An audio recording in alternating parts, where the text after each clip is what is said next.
So I'm not sure if you've heard, but a certain rivalry has been reinstated. That's right, Texas versus Texas A&M. It's finally back, the game we've been waiting for years.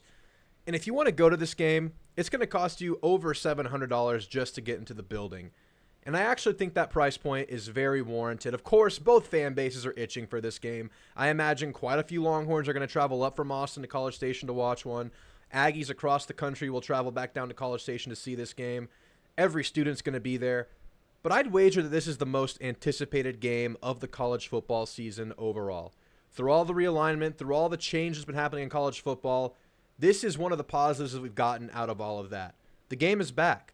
And when you talk about some of the biggest rivalries in college football, you talk about Michigan, Ohio State, you talk about the Iron Bowl, this game goes toe-to-toe with those. This is a game that people stop to watch. And it's a little bit unique because its time slot throughout half of its history took place on a time where no other games were happening. Everybody could watch it, Thanksgiving night. So a lot of people grew up watching this game because it was the big rivalry and it was on when nothing else was. So a lot of people have history with this game. A lot of people grew up watching this game and it's back. So I would wager that this is the most anticipated game across the country amongst college football fans. So today, continuing with our theme of previewing the biggest games on A&M's schedule way too early, we're going to preview the Texas game. But I'm not going to do it alone. I have another content creator, this one from the Texas side of things, coming in to help break down Texas, talk about the matchups between Texas and A&M, preview the game several months before it happens. This guy's a good content creator, guys. Don't give him too much hate. His name is Matt. He's from Texas Platinum. If you've watched the channel for a while, you've seen him before. He's my brother. He's a pretty rational Texas fan. He's not going to come in here and talk a bunch of trash to us. Although things may, at random points of the video, develop into trash talk. You never know what's going to happen. It should be a lot of fun, and we should get through a lot of information about the team to better understand what exactly this game might look like. So guys, before we get into it, if you guys could like and subscribe, that would help me greatly. I'm trying to grow this thing, bring more fans into the discussion, whether you're an Aggie, whether you're a Longhorn, whether you're a college football fan, we welcome you all. We want to just be able to talk football, celebrate in wins, commiserate in losses if you're an Aggie, and have a lot of fun throughout the season. So if you could do that, that would help me greatly. When Matt comes on, we'll plug his channel. So if any Longhorns that stumbled into this video, you want to go follow him, do that. Or if any Aggies want a perpetual bookmark, a place you can go talk trash whenever the time arises, you can give them a sub as well. So guys, let's get into this thing. All right, so Matt, before we get into this thing, why don't you tell all the Aggies and the few Longhorns that have stumbled in here who you are and where they can find you so they can either go follow you or talk trash to you. Hey guys, I'm Matt, and we have a YouTube channel called Texas Platinum. We've had it for about 6 years. So if you want to find some Longhorn content, we're pretty rational, I would say. We're not annoying for you Aggie fans, so you should check us out.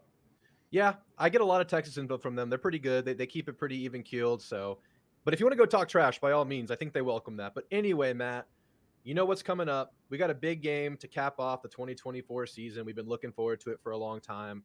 So before we get into the little details, the players, the weaknesses on your team, the strengths of your team, before we get into all that, why don't you go ahead and tell us how you're feeling about the team overall going into the year, maybe your anticipation levels, first year in the SEC. Just give us like your 3,000 mile in the air a view of the team right now.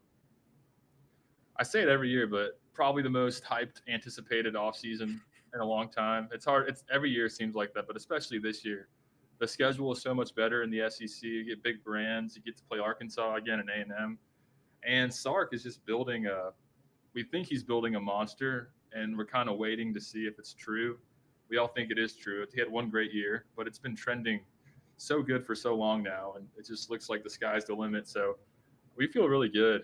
Very, very good. The schedule is decently favorable in terms of like SEC, like relative to the rest of the SEC. So, and the roster looks really good. There's a couple holes, but there's a lot of strength to all over in depth all over the roster. So I'm feeling very optimistic, but I think it's definitely going to be a lot different of a team, identity wise than it was last year. Sure. And I really like Sark. I just think he happens to coach the wrong team, but he tried head coaching before. He went to the Nick Saban School of Hard Knocks, and then he went to a job that seemed like it was pretty hard to be successful at over the last 10 years or so. And it seems like he's turning the ship around. It seems like this is the year that will tell us if Texas is ready to be this consistent power again, or if they're not, if last year was just a blip. And you talk about joining the SEC, obviously you get all these nice, fancy new opponents. It'll be lots of fun. But you guys do have somewhat of a favorable draw, right? I mean, you do draw Georgia, You have an OU Georgia 1-2 combo in the middle of your year. You come to Texas A&M. But outside of that, I think you face the three worst SEC teams, right? You face Vandy, Mississippi State, and Arkansas. And of course, we face two of those teams as well. But that bodes well for your chances. Of course, we're looking at 10 wins here, right? Like that's got to be the goal. It's the 10 win and you're in. That's kind of the deal in the SEC right now. So it looks like that's very much on the table. So when I talk about Texas today, I'm going to bring up what I perceive as holes and see if Matt can, talk us through those holes on the team, talk us through those weaknesses. But when I talk negatively about Texas, I'm going to be honest. We're talking about the difference between like 9 to 11 wins. That's kind of where we're operating right here. So this is a good team. This is a team that is recruiting well, as much as it hurts us to say it. But it just, it gets this nice, juicy target ready for us to end the year on. So the better Texas is, the better shot we get at them later in the year. So let's get into kind of the offense-defense talk. Let's talk a little bit about the team. Obviously, when you're talking about Sark, the first thing you're talking about is the offense, his amazing play design. He's really good at getting a lot of players involved. You have Quinn Ewers back, and I know a lot of people want to hype up Arch and say, oh, Arch looked really good in the spring game. He's a Manning. He's going to take this thing over. I am personally ready to park that talk because I think this is the time that you need Quinn Ewers to be that guy and the leader of this team. Because when you look at the offense, you lose Whittington. You're going to help me with names here. You lose the right tackle, two senior leaders that have been there for a while. And all of a sudden, it looks like Quinn's the most experienced guy there, has been around the longest. So talk about the leadership of this offense. Talk about who the main players are going to be. And then in a minute, we'll get into maybe some of the perceived weaknesses of your offense. Right, yeah. And we do lose Worthy and Mitchell as well. So it's going to be a different stars on the outside. But the core is back. You returned 4 of 5 offensive linemen, including Kelvin Banks and Devon Campbell, who are just like absolute menaces in the trenches. But there's probably about 7 or 8 offensive linemen that played a lot last year and were good.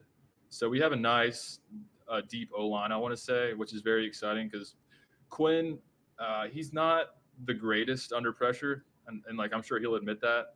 So it's great that we have a really good O-line for him to let him go through his reads properly because from A&M's perspective, if you're to get pressure on Quinn, it might get ugly because he has those random moments every once in a while where it's like, what are you doing? But in terms of like leadership, I think Kelvin Banks, Quinn, our tight end Gunnar Helm, he was kind of like the unsung hero of our team last year because we always had usually 2 tight ends. Everybody talked about Jatavion Sanders, but Gunnar Helm was a great blocker. He's been there about 5 years, and he made a bunch of like timely third down clutch plays, big touchdowns against OU at Iowa State, put that game away, and he's taken that leadership role. It's kind of impressive to hear him speak. He was like a 3-star Herman guy, but he's kind of an example of Sark turning the culture around. All these former 3-stars, you think of Byron Murphy, T. Sweat, all those guys. They were all 3-star Herman guys, and I think Gunnar Helm's one of those dudes. But you also bring in Amari Nineblack from Alabama, who is probably one of the better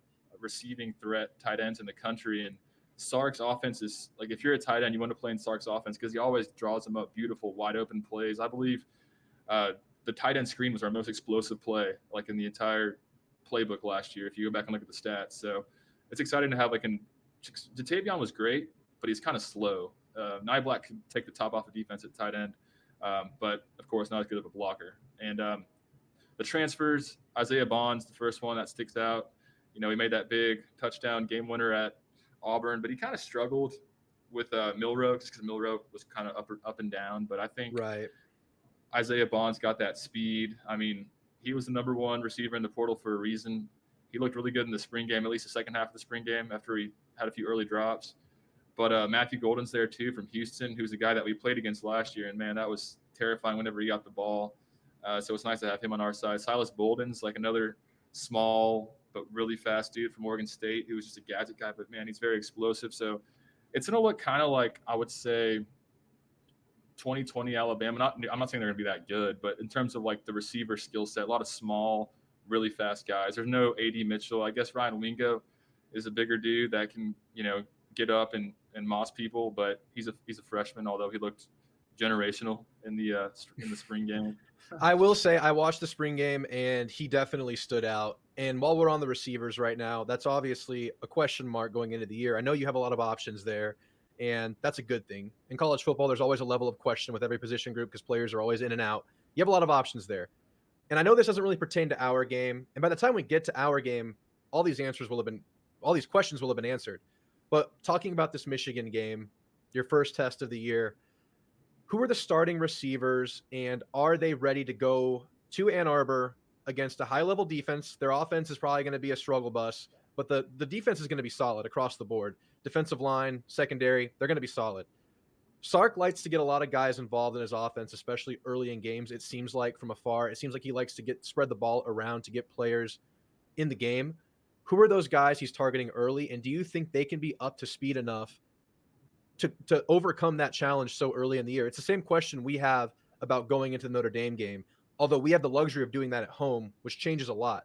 I mean, you have the quiet time when you're on offense and you're able to really focus in on things.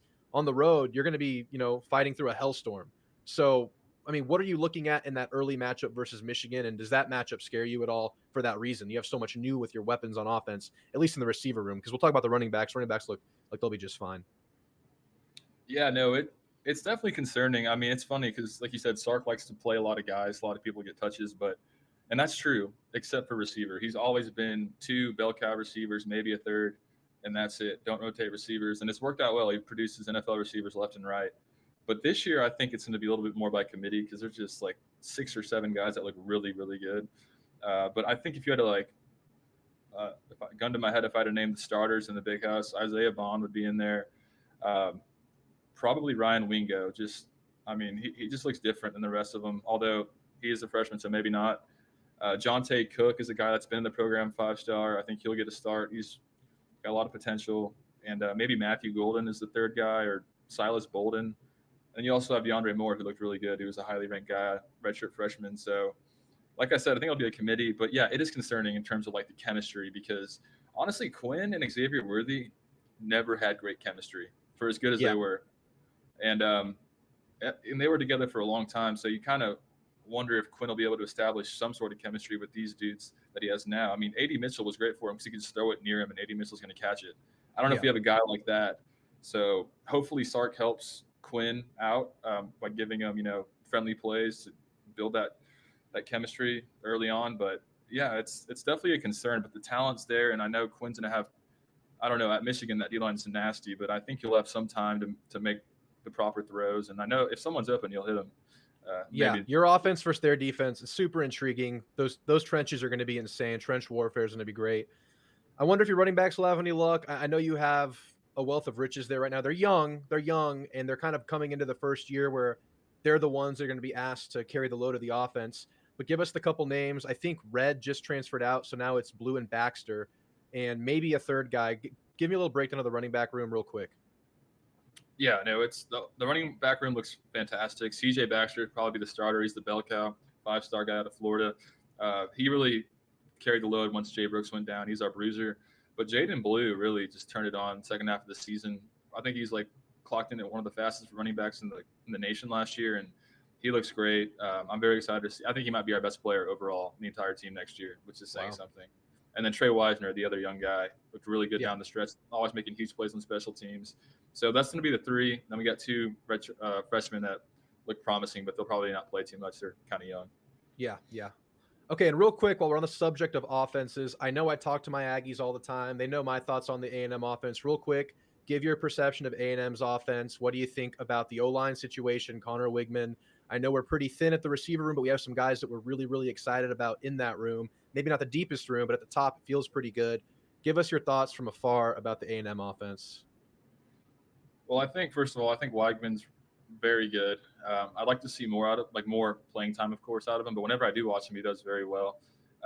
O-line, I don't know, man, because it's how much of it was Adazio and how much of it was just the players not being good. And are these guys ruined by now? Because it does seem like a lot of the guys at A&M regressed and fell off of football. Bryce Foster, I don't want to speculate too much, but it really seemed like he fell out of love with the game and ended up just not practicing, and things just didn't work out. And guys like Fothery, names you've heard of, just taking steps back. Dewberry, some guys are not healthy, of course, but it just seems like we haven't had that trajectory you'd hope for throughout a college path on the O-line. So hopefully it was all coaching, and I think it's a very fair assessment to be very hesitant about that O-line. We're hoping for the best, and we think we have a really good coach there now in Adam Cushing, but it's very fair. Yeah, so the O-line is the biggest question mark for me. I think the receiving core will be good enough. I don't know if it'll be elite, but I like Moose Muhammad. People say Ja'Day Walker's really good. I haven't really watched him much, but I've heard good things. And Noah Thomas, I thought was very good. He seems to stay healthy. Yeah. That guy's a matchup nightmare. Just throw it up and he'll get it. Kind of like Mike Evans. Yeah. And, running backs, I like Le'Veon Moss a lot. Reuben Owens has a lot of potential as well, 5-star. So Yeah. I think overall, like the offense should be pretty good. I just the O line, will kind of dictate where things go with that. Yep. Yep. Colin And Clark. that's what we've said for like 3 years in a row now. But, we feel good about having Tommy Moffitt there, keeping guys healthy. Hopefully these next 3 months are big time for the offensive line. Hit you out of left field with the A&M talk there. So I appreciate you giving me your quick thoughts there. Always good to get an outside perspective. But I guess we should move over to the defense. And that's where I feel like I'm going to have a heyday picking you apart, man. Because after looking at this defense a little bit more, I'm starting to see a couple of cracks. And maybe you can fill them, maybe not. I guess we'll get the answers when the season comes. But I'm looking at that secondary. I'm looking at that D tackle position, kind of like what I'm doing for A&M, because I feel like when you look at those two areas, we have a lot of question marks about the secondary. We feel good about the guys we have there. I'm sure you do too. But it's one of those things we have to show us the money first, right? I mean, I think you have a lot of talent out there. You've added a couple guys you feel good about. So let's start with that secondary there. Who are some of the names that are back and maybe some of the guys that are supposed to step up? And what are your expectations from that secondary that was, I think, rated 116th in pass defense last year? Y'all were third in rush defense, though, and that kept the thing together. Yeah, the secondary. Let me preface it by saying teams would just abandon the run against us. So naturally, the passing stats are going to be lopsided because no one could get 2 yards on our D line. So we'd always get 50 plus passes a game on us, which of course we had slow safeties last year. In terms of like returning, people were excited about Jahdae Barron coming back is huge. We thought he was for sure gone for the pros, but he was kind of banged up last year. Kind of had a quiet second half of the year. He comes back. He's going to be the leader. He plays nickelback, but he can play any position. He's elite. He's elite. Malik Muhammad's the guy that everybody's hyping up. He's a 5-star, I think. Last year, freshman, very good. He kind of second half of the year, he was kind of a blanket on one half of the field, which was kind of nice to have that. Safeties, Derek Williams, 5-star from Louisiana. He's very good, and he's got speed, range. I think he'll be definitely a day 1, day 2 NFL draft pick. He's going to be a sophomore this year. But we bring in Makuba to be our other safety, which is huge because Makuba's a proven guy from Clemson, and that was our big weakness last year in our secondary was Jaron Thompson, who transferred to Florida. He's like a 4-year starter, but he just got burned so many times because he was slow. But he was good. He was just slow, and it was just and you play Washington, it's just hard when you got Odunze running by you and you got Jaron Thompson back there. So he goes to Florida, but now we bring in Makuba, who I think can help on the back end. And there's also other guys that have been around, like Michael Taff and Jelani McDonald's getting a lot of praise. He's like a 6'4". He's a big safety. In terms of corners, we lose Terrence Brooks to the portal. He lands at Illinois, so if that's any indication of how big of a loss it is. Although he did play a lot of playing time, so we do lose some experience. But we bring in Javion Cole from the Mountain West San Jose State. He was like rated all Mountain, like he had a great rating, so maybe he'll be good, but I'm not banking on him. Hopefully he'll be a nice piece. We still have Gavin Holmes, who played a lot last year. He was behind Terrence Brooks a lot of the season, but he's definitely a lot faster than Terrence Brooks, so hopefully he can take that step. But yeah, the secondary, a lot of young talent there, but definitely a concern. Okay. So let's say the secondary improves. I think there's a lot of room for improvement there. And it sounds like you're going to take a step forward. Will that be negated by the fact that you're losing 2 superstars at D tackle? And maybe teams will be more willing to run against this D line. I mean, you lost Sweat and Murphy. The year before, you lost, Ojimo and Coburn. You lost a bunch of guys, a bunch of high-level guys these last couple of years. I know you have Alfred Collins, and it feels like he's been there for 20 years. I feel like I've been hearing that name for years and years. It's finally his time. But besides that, I don't know too much about this room. Who's stepping up and to what level? I mean, if the pass defense does take a step forward, but the run defense takes a step back, are you able to improve this year? Yeah, I think so. I think, yes, losing Murphy and Sweat is awful. Like, that sucks because they were so good and they, like, controlled games. But people forget that they weren't even starters till this past year. They were backup guys, and they developed in the program. And luckily, Alfred Collins and Vernon Broughton, that should be our defensive tackle 1 and 2. They've played a lot of football. And I go back and watch old games of last year, they made huge impacts. They got a lot of snaps, big plays in big games. I think they'll be able to definitely not be as good as the last 2 we had, but they'll be good enough to win a lot of games in the SEC. I think what excites me is We bring in some depth behind them from Arizona. Um, both D tackles from Arizona who had a good defense. So I don't know if they'll be starters, but they're formidable guys. Tua Savea and Bill Norton, who's like Yeah. a seventh-year senior. Love to have old guys down there. But what excites me most about this room is the edge play. We would bring everybody back on the edge, including Baron Sorrell, who is our bell cow, and on the edge in terms of like run block. He's a great not run block, run defense. He's a great run defense, but he also get after the quarterback. Ethan Burke is a guy who's a lot of mocks have him in the first round next year. He's like 6'7", and he's so fast off the He edge, looks kind good. of built.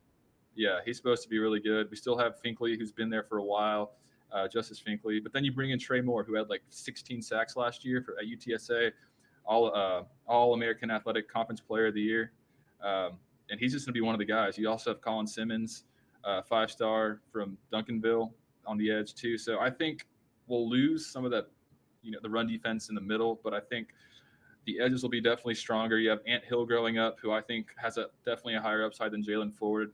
David Benda still there, 6-year linebacker who's great against the run, I think. So I think if you look at the whole picture, I think it should be pretty good up front. Is there enough depth? We don't know yet, at least on the interior. But I think at surface level, I'm very optimistic they'll be very good. Not Yeah. elite necessarily, but very good. Yeah, and Collins definitely is it Collins? Yeah, Alfred Collins. He definitely projects as a quality SEC nose tackle. He looks the part. He has the size. He's what, like 6'4", 320, something like that. That's what you need. But it's funny, as you describe this defense, I see a lot of parallels to the A&M defense going into next year, because we lose a lot on the interior. We lose McKinley Jackson. We lose Isaiah Rakes. We lose some guys in the portal, but we lose that big presence inside that we've had for a long time. But we feel really, really good about our edge rush. So we feel like we make up some ground there, just like you do. At linebacker, you have the young Anthony Hill stepping up, ready to be the guy, taking place of Ford. Well, we have Torin York stepping up while Edgerrin Cooper's gone. Secondary, you feel good about some of the guys there, but we have to see it. There's a lot of questions need to be answered just by play and just seeing this team. We feel pretty much the same way about our secondary, at least in the corner to nickel position. We feel really good about our safeties. I think you do too. So it's strange to see all these parallels. It's one of those things you're just going to need to see answered. And by the time these two teams play, we will have answered. So let's go ahead and transition into the game now that we get a little lay of the land of Texas. So let's first talk about what this game might mean for both teams going into the year. So for Texas, I think I went through it. I'll go through it quickly again. Your toughest games on the year, this at A&M, it's home versus Georgia, Red River rivalry, back-to-back weeks, and then the early road test versus Michigan. That's got to be your top 4 games right there. For A&M, it's the Texas game. It's LSU at home, Missouri at home, Notre Dame at home. We go to the Swamp. That's never easy to play at the Swamp. We go to Jordan-Hare. But I think for Texas, the way the schedule shakes out, I think you have enough winnable games on there to make me feel like you're fighting for a playoff spot by the time you're playing this game. I think with your level of team, looking at your schedule, I think maybe you drop one of those games, maybe you drop 2, whatever happens in those 4 games. I don't think you drop all of them. You're going to be fighting for a playoff spot by the time this game comes. That's how I feel about Texas right now. For A&M, I don't know how the hell I feel about us. I don't know where we're going to be at that time of year. I would guess, based on where I'm at right now with the team, that A&M is between 7 and 10 wins at this point. I mean, I don't really know. We really need to see the team for A&M because it's new coaching staff, so many new players on the defense. I think we're going to be a good team. I think we're going to be an improved team, a more disciplined team. But for Texas, how would you feel if we came to this game and you had 9 wins and this game was the one to send you to the playoff? Oh, I'd be very nervous. I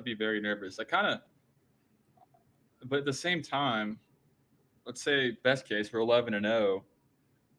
I kind of hope that it is that situation because I want this game to be like huge stakes, and A&M might be in that combo too if they get a few wins, against Missouri and LSU. But I want this game to have like huge stakes, and with the expanded playoff, if we're 11-0, we're already in the playoff, even if we lose. I think to A&M probably. So I hope that's not the case. But yeah, I'd be very nervous, especially if Kyle Field at night. I'm sure it's going to be very turned up that night. So yeah, I'd be terrified. But even if y'all suck or we suck, like that game we've talked about, it's just.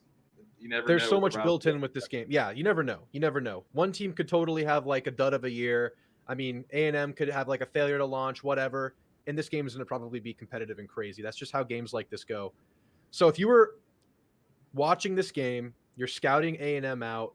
Give me two players on each side of the ball that you're kind of fearful of based on the strengths and weaknesses of your team. Let's start with Quinn Ewers at the helm. You're on offense. Who are you looking at on the other side of the ball that you're like, okay, I'm circling this guy when I'm watching film?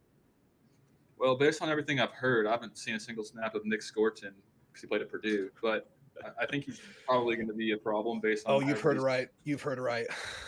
Yeah, but luckily we got a great O line, so that'll be a great battle. But yeah, the D line, some of those guys. I think Shamar Turn. I don't know if he's good anymore, but he was supposed to be good out of high school.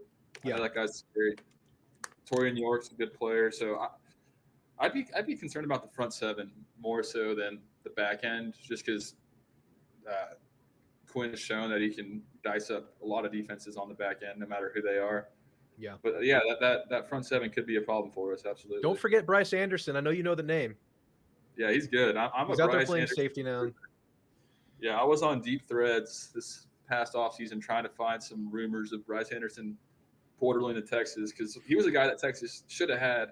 Ended up at A&M, and I think he's going to be really good this year.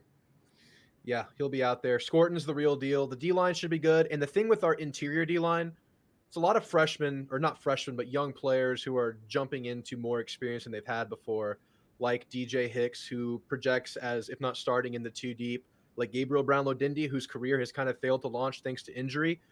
This should be the year that he starts healthy, hopefully, and it'll be his first time being in the rotation at a full capacity. So hopefully by the time this game comes around, you're looking at a solid two deep, three deep on that D line. Whereas maybe earlier in the year, those guys are still working themselves into down to down shape or capability, if you will. So yeah, that's going to be a great matchup. I think by the time that game comes around, we know what your O line is going to be, and I think A&M's D line could be one of the absolute strengths of the team. And then safety is another thing. Maybe you have your way with the corners. We don't know yet. We don't know what to expect from these corners just yet. If I'm looking at your offense, yeah, I'm looking at you on the corners. I'm looking at the talent you have at receiver on the corners. By that part of the year, Wingo's not really a freshman anymore. Wingo is a SEC veteran by the time this game comes around. And when I look at your receiver room, that's a guy that could take the top off the ball, do jump ball over people, huge range. He can be that AD Mitchell for your team where Quinn just throws it in his area and he can grab it. So I'm looking at him and I'm looking at the whole receiver room. Going back to that real quick, I personally was never blown away by Nyblack or Bond at Bama, but it could have been the fact that it was Milrow at quarterback. And Milrow's still a guy I think needs some time to develop his throwing ability. Obviously, he has a great deep ball, but he's not super accurate in the intermediate stuff. So we'll see what those guys become. But looking at your team, I know he's a freshman, but Wingo's the guy that scares me the most. Flipping the field real quick, your defense is on the field. Who are you looking at on A&M's offense? I know you went through it quickly, but if you had to circle two guys that maybe can exploit some weaknesses on your team, who might that be and why? I think it starts with Connor Weigman. You know why I think he's a good quarterback is because he'll make throws with a defender in his face on the money, and that whenever a quarterback can do that in college, you know they're the real deal. And I know Weigman's done that and can do that, so that's scary. Even if we put pressure on him, he can still make accurate throws. So that's number one. Noah Thomas is also a guy that, when healthy, is a matchup nightmare. We don't really have super tall. We don't have Ryan Watts anymore, like a 6'4" deep corner. So I think Noah Thomas, big dude, that could be an issue. O-line, you know, I don't know. It's kind of hard to say. I guess that'd be an area I think we could possibly exploit. It's very possible. Yeah, and I forgot to mention Donovan Green's a player. If he's healthy, that could be some trouble because he looked good as a freshman. He should be really solid if he's healthy, and that's a big question mark looming over the team right now. Questions at tight end. We need that man healthy. We need our transfer out of Fresno State healthy for Colin Klein to use this offense to the fullest. And yeah, I mean, I'm looking at the same thing. I'm looking at even Moose Muhammad. All of our receivers are really good at contested catches, catching the ball in traffic. And if you have some smaller DBs out there, all the other two, not Moose, but Jade and Noah, bring some pretty good size, pretty good route runners, pretty strong receivers. Maybe that's something we could take advantage of. If I'm looking at your defense, yeah, it's the edge rush capabilities. I feel really good about our left tackle. He only gave up 1 or 2 sacks last year. He only had maybe 1 or 2 penalties last year. He's solid. Trey Zune. Right tackle, if I'm just looking at the personnel of this offense, if I'm imagining everyone is taking a step forward into next year and this new coaching staff actually is making a difference for this offensive line, my only question personnel-wise would be at right tackle. So you may have your way there. And if the O-line overall does not take steps forward, you may have your way across the whole thing. I have a feeling they will, but that's something we have to wait and see for. That's the first thing I'm looking at. Aside from that, I think we have our way with you. No, I'm just kidding. We'll have to see. Your defense is solid. It should be solid all around, but we'll have to see what comes of the A&M offense as things develop. A lot of questions going into a year when you have a new coaching staff. But all right. Any closing thoughts about personnel, the game, matchup before I get into some Twitter questions? We have some user-submitted questions that we can get to. We went this whole way without mentioning Arch Manning, and Quinn Ewers has shown he can get hurt if he takes a couple hits. So I'm knocking on wood, but there's a chance that Arch Manning's our starter at Kyle Field, which would be, add to the cinema of that game. We want Quinn, of course. He's our guy, our veteran. I trust him in that environment like that. I'm so sick of Arch Manning. I'm so sick of him. I don't want to hear his name until he plays an actual football game. I didn't want to talk about him. I didn't want to bring him up. I thought about having the fiery take of, Arch is taking this thing over because he looked good in the spring game. No, it was a spring game. He was going up against a secondary that didn't have, I think, Barron was out. You didn't have Makuba yet. You had a bunch of guys out in that secondary. It was a spring game. I mean, come on now. Let's pump the brakes on Arch. He's a good quarterback. This is the Quinn Ewers year, and the only way we're seeing Arch is for injury. This is the year you need Quinn Ewers to be that guy if you're going to chase your wildest dreams.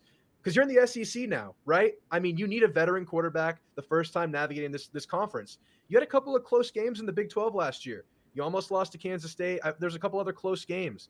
You have a much tougher schedule ahead of you now. You need that high-level, experienced veteran quarterback. It's Quinn Ewers. I don't want to see Arch Manning. I don't want to see him until Quinn's gone. I'm done with Arch. Get Arch out of here. Yeah, you said it right in the money. I couldn't have said it better myself. Okay, but thank you. Injuries happen. Yeah, that could be the thing. If it's an injury, okay, talk about Arch. That's fine. He's the quarterback. I click on. I'm trying to scout Texas out. I click on like a piece of media, and they're just talking about Arch this, Arch that. Arch is the backup quarterback this year, gentlemen. Arch is the backup. All right, this question comes from Texas Hill Country. Does it worry fans to have such high expectations in year one of the SEC? Not fun coming in with a target on your back. I think it excites fans. I think if we were coming off year one of Sark, we'd be a lot more worried about playing the schedule.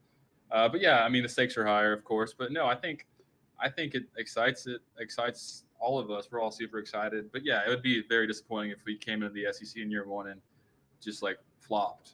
That would be bad. But I don't foresee that. I don't think happening. Yeah, and I think regardless of expectations, y'all are gonna have a target on your back. It's just how it's gonna be.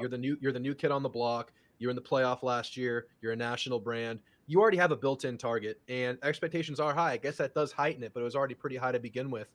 It's a fair question. It's a fair question, but yeah, I don't think that affects the players. Do you? The expectations, or does it? Based on what you can tell about the culture, I don't think so at all. I think that the culture is rock solid, so I don't think that they're into that. Like where Herman's players were all over the place in terms of like outside noise. So I think Sark's done it the right way where the players won't be focused on expectations or anything like that. So we'll see. All right. This one comes from Elko's Era. He asked a bunch of questions. This one's my favorite. What would you call a successful inaugural run in the SEC? I think a generic answer, but 10 wins I think would be very good. I think beating Georgia would be huge just to kind of not saying the changing of the guard, but at least like send a message like Texas can win this conference immediately. Texas is for real. And I think that game week 7 will be huge. Even if we're like 9-3, but we beat Georgia, that'd be huge. Yeah. But I think 10 wins should be the goal. Based on the draw we got. There's no built-in losses besides Georgia, I guess. And there's not a bunch of trip mines like y'all have, like at South Carolina. Call Georgia a built-in loss? That's what most SEC teams would say about them. But, we have a good shot of beating them. They're favored by 1 point right now. Yeah. No, it's a juggernaut. I know what you mean. I know what you're getting at there. It's definitely one of those juggernauts you get on your schedule and you're like, oh, God. Okay, if we're kind of factoring in a possible loss there is what you kind of mean. Yeah, exactly. Okay, just looking at your schedule, Colorado State, at Michigan, UTSA, ULM, Mississippi State. Then you have the OU Georgia back-to-back. Then you have at Vandy, bye, home versus Florida. At Arkansas, you should be way better than them. You should beat them. But, of course, you're going to get their absolute best shot there. Home versus Kentucky, then at A&M. I would call this a more favorable SEC schedule. But you do have, like you said, that one built-in major roadblock. And then you have 2, like, tier 1 rivalries on this. And you never know what happened in those. So, because of that, and like the silliness factor that happens in college football, I would also put y'all 9 to 11 win range. If you go Yeah. 11 wins with the schedule, it's very impressive. It's very impressive, and I think you overachieved. And I think obviously when you're talking about these margins, we do it with Texas A&M all the time. The difference between like 9 and 10 wins is astronomical in college football. So 10 wins is like baseline. Like I think that's a good year, and then dropping down to 9 doesn't feel good. It would depend on who you beat. So yeah, I think 10 would be a very reasonable answer for this question. And now, unfortunately, I think these questions start getting a little silly because my audience is mostly Aggies, and these don't necessarily cater to rational discussion because of the rivalry situation. Why do Texas grads act so elitist? This comes Well, from Lil BC. well, if you're gonna ask, I mean, Texas is like a really good academic institution. I think a 29% acceptance rate. It's Austin. It's the best academic school in the SEC. We win a lot of championships in other sports, not football necessarily. Um, and our fans are more classy, I would say, than LSU fans or Texas Tech fans. Like A&M. A&M has classy fan base too, so that adds to it. But there's just snobbiness. I guess the city of Austin adds to it as well. And just UT being the flagship. I mean, A&M's a great program too, but it's just I think it's a lot of it has to do with just like the prestige of the degree in the state. And A&M has a great degree too. Like those are the two best schools in the state, but I think that adds to a lot of it. So you admit you're snobby. Okay, understood. I'm very snobby, as you can tell. Yes, yes, you're very snobby. All right, let's see what else we have here. You don't have to answer this. Is burnt orange not an ugly color? Rational TU fan, non-existent. Please define rational. Oh, I guess I mentioned you were rational in the questioning. I don't think we have any more questions that we haven't really covered. Does Quinn have any weapons? Is there any concern the offense will suffer against SEC defenses? I think there's a level of concern that you've admitted to, but I think you're also excited about the upside there. Yeah, that's about it. I think we covered most of the questions that were asked here. So thank you guys for asking all the questions. All right, Matt. Any closing thoughts about this game? I mean, level of excitement. Yeah, A&M has game day opening week.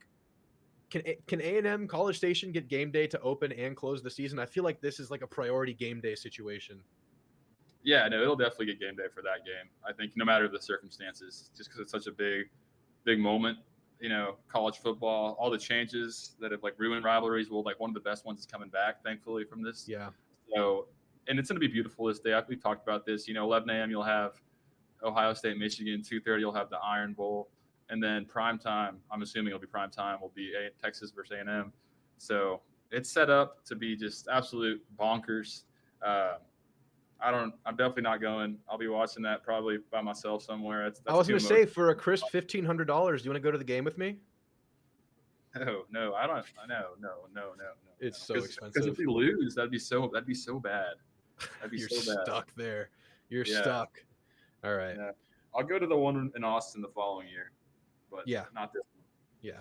We'll see if I go to it. It's expensive, man. I just bought my Notre Dame tickets. My wallet is still burning. I just need to start buying season tickets. And then you can sell one game a year and make half your money back. But anyway, Matt, thanks for joining me here. You already told people where to follow you, so go follow him at Texas Platinum. And I'm sure you'll see him again in the future. Until then, guys, I'll see you in the next one. That's it. Oh, I wasn't recording. I'm just kidding. I was so scared about that. That was good. 38.